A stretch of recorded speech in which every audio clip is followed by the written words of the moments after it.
Do you want to know how you can log into your Integrity Payroll account? If yes, then this video is for you. Hello and welcome to How to Log In. It's your host back again with yet another interesting tutorial video. In this video, I'm going to teach you how you can log into your Integrity Payroll account. Go ahead and open any browser on your PC, go to the search bar and search for Integrity Payroll Login.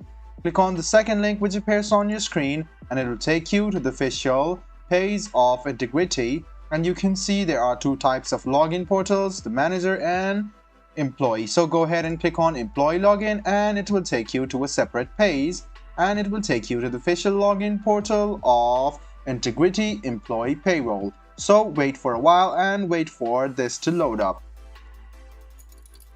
After it loads up, you can see that the option is there of username and password. So go ahead and write down your username or your email address in the first box. After you write down your username or email address, go ahead and go to the second box and write down your password.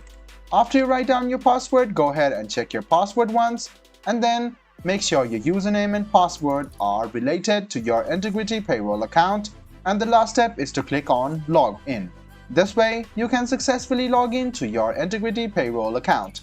If you are new to Integrity Payroll and want to register, go ahead and click on register and create an Integrity Payroll account now. If in case you have forgotten your username or password, these are the two links you want to follow. I hope this video about how you can log into your Integrity Payroll account was helpful for you. If you still have any kind of confusion, please do mention us on the comment section down below. Like the video, subscribe to the channel and do hit the bell button for more. Hope to see you in the next video as well. Until then, goodbye, take care, and make sure you enjoy.